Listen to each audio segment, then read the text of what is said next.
Hi, I'm David, and welcome back to COC. Today, we're going to talk about places every Christian should know. In this video and the next, the good Lord willing, we're going to take a journey not just across the world, but across the centuries. We're going to walk through some of the most sacred and significant places in all of Christianity. Places where the people in the Bible lived, where the events in the Bible took place, where faith was tested, where miracles were performed, and where prayers were answered. Each one of these places invites us to lean in, to imagine the footsteps of Christ and the voices of the apostles, the saints, and the countless other believers who have come before us.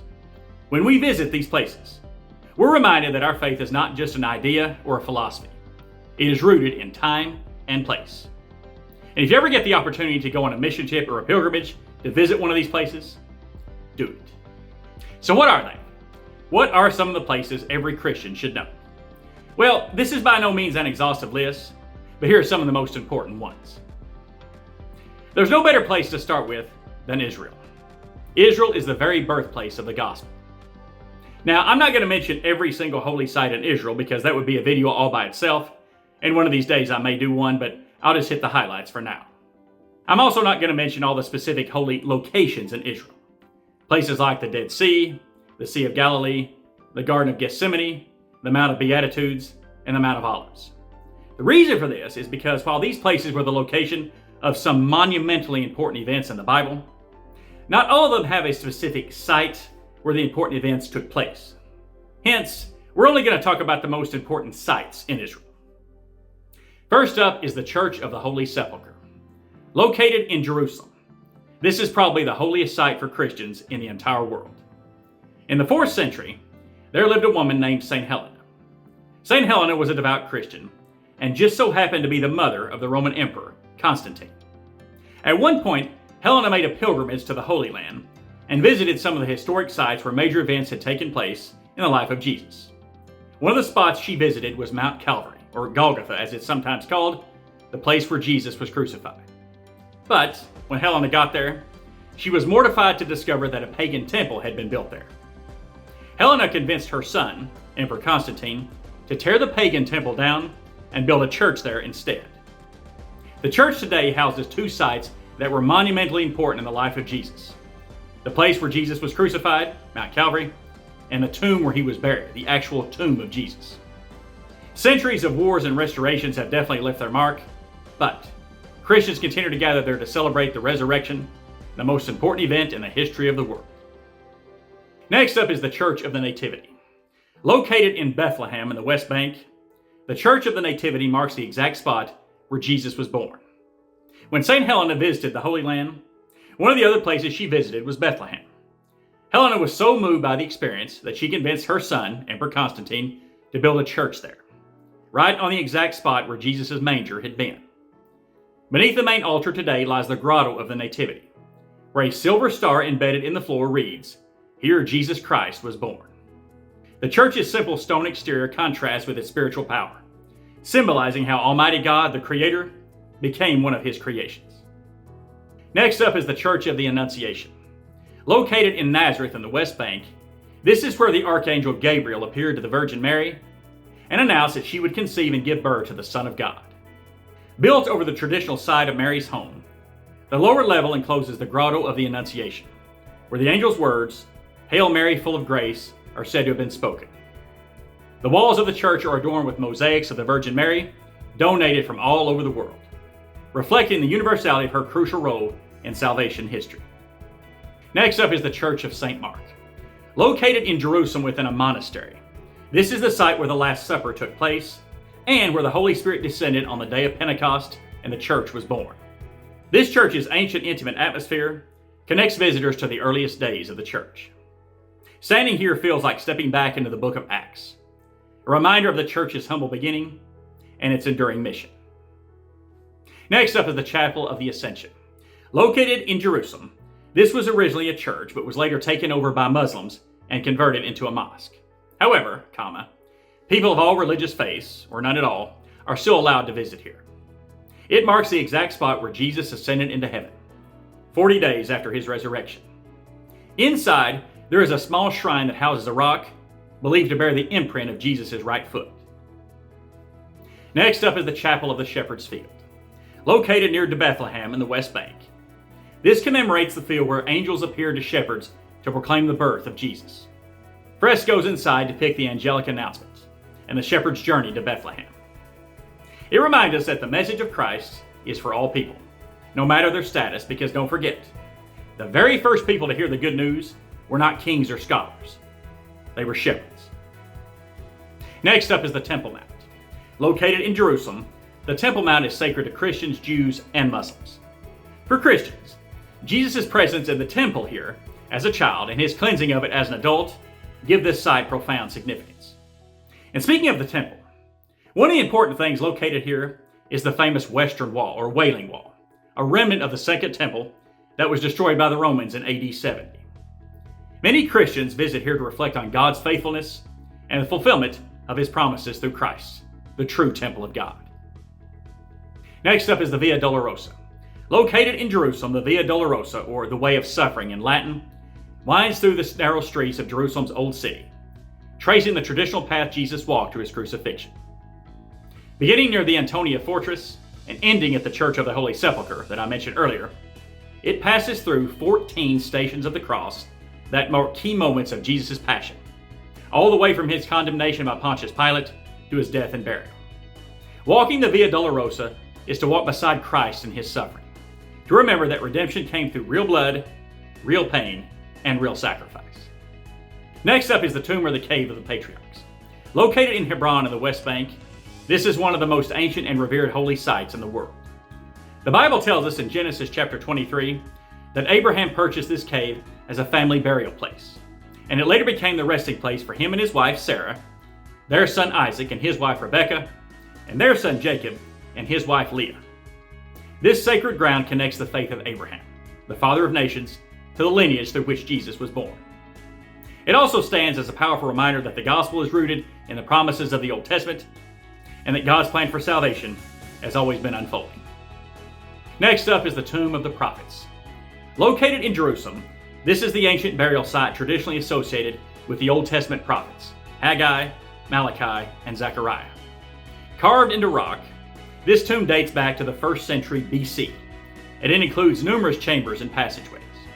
For Christians, it serves as a bridge between the Old Testament and the New Testament. The prophets buried here proclaim God's justice and the hope of redemption, themes perfectly fulfilled in Jesus. Next up is Rachel's tomb. Located in Bethlehem, this small dome structure marks the burial place of Rachel, the beloved wife of Jacob and the mother of Joseph and Benjamin.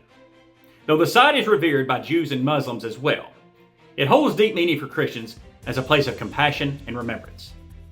It reminds Christians of God's presence in suffering and his promise of ultimate restoration. Next up is Jacob's Well. Located in Nablus in the West Bank, Jacob's Well is mentioned in the Old Testament and the New Testament. It was built by Jacob in Genesis chapter 33, and it's a place where Jesus met the Samaritan woman, St. Photini, and revealed himself as the Messiah in John chapter 4. The well still produces water today, and visitors often drink from it as a sign of spiritual renewal. Jesus' encounter at this well teaches about God's grace, forgiveness, and the living water that only he can provide. Next up is the Church of St. Lazarus. Moving on from Israel, we now go to the island country of Cyprus, where we find the Church of St. Lazarus. According to legend, after Jesus raised Lazarus from the dead in John chapter 11, Lazarus had to flee to Cyprus because some of the Jewish religious leaders wanted to kill him. Lazarus started a church there and was later appointed a bishop by the Apostle Paul and Barnabas. After Lazarus died, this church was built over his gravesite, so his remains are still under the church to this day. Next up is the St. Sergius and Bacchus Church. Moving on from Cyprus, we now go to Egypt, where we find the St. Sergius and Bacchus Church. According to legend, this church is built over the place where the Holy Family, Jesus, Mary, and Joseph, stayed after they fled into Egypt not long after Jesus was born. Its simple ancient design reflects the humble circumstances of Jesus when he was a baby. Next up is the Cave of the Apocalypse. Moving on from Egypt, we now go to Greece, where we find the Cave of the Apocalypse. This is the cave where St. John wrote the Apocalypse, or the Book of Revelation. It's located within a monastery on the island of Patmos, and Christians can still see the rock fissure said to mark where John's voice of prophecy echoed. The atmosphere is one of awe, a place where divine mysteries unfolded. Next up is St. Paul's Tribune. In Acts chapter 17, the Apostle Paul preached a sermon to the town of Berea, and according to legend, this is the site where it happened. It consists of a grand marble monument that is decorated with several mosaics. St. Paul's visit to Berea and the impact of his preaching there reveal the significant role the town played by helping to establish the Christian faith in Greece. Next up is the St. Thomas Mount. Moving on from Greece, we now go all the way to India, where the Apostle Thomas was martyred. According to legend, after Jesus' resurrection, St. Thomas traveled to India to preach the gospel. A church now exists at the site where he was killed, and inside are several relics of his, including a bone fragment and the spear used to stab. There's also a cross said to have been carved by him that has been known to shed blood. For Christians in India, the St. Thomas Mount is a place of deep devotion, a witness to the early global reach of the gospel. Next up is the Holy House of Loreto.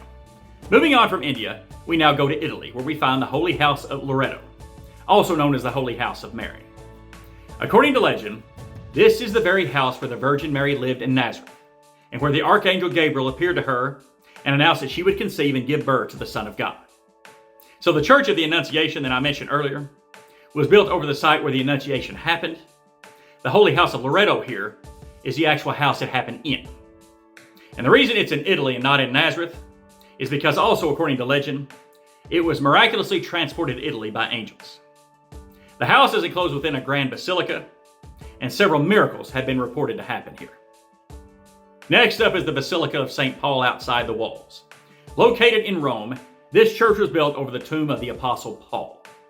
Its jaw-dropping interior reveals mosaics and portraits that line the walls, leaking centuries of church history. St. Paul's tomb rests beneath a marble canopy, inviting Christians to reflect on his missionary zeal and his enduring writings. It's a testament to how one man's conversion and courage changed the course of the world. Next up is St. Peter's Basilica. Also located in Rome, this church was built over the tomb of the Apostle Peter. Its jaw-dropping interior reveals mosaics, portraits, and other works of art that line the walls, linking centuries of Christian history. St. Peter's tomb rests beneath a massive dome and symbolizes the church upon Peter's confession of faith, recorded in Matthew chapter 16.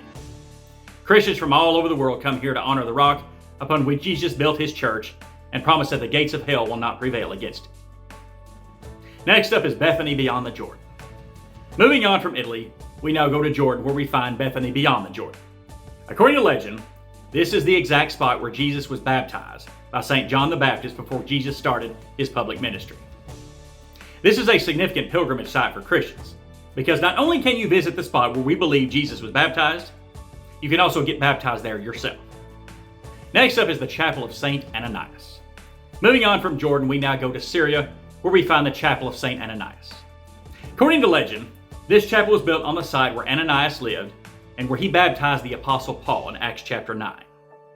At one point, it was taken over by Muslims and converted into a mosque, but it is now a Christian chapel again. It is also located on Straight Street, which is also mentioned in Acts chapter 9. Next up is the Church of St. Peter. Moving on from Syria, we now go to Turkey, where we find the Church of St. Peter. This church is located in the city of Antioch, which was the location of one of the very first churches in the world, and where the disciples of Jesus were first called Christians in Acts chapter 11.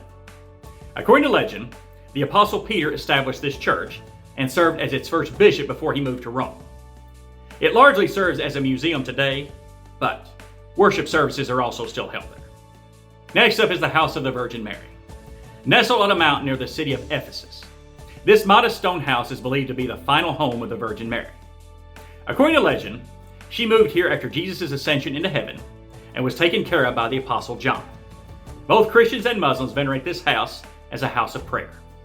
The serenity of the site invites reflection on Mary's humility, obedience, and enduring maternal care. There is a list of 24 places every Christian should know. I try to compile them all into one video, but there's just too many that I wanted to include.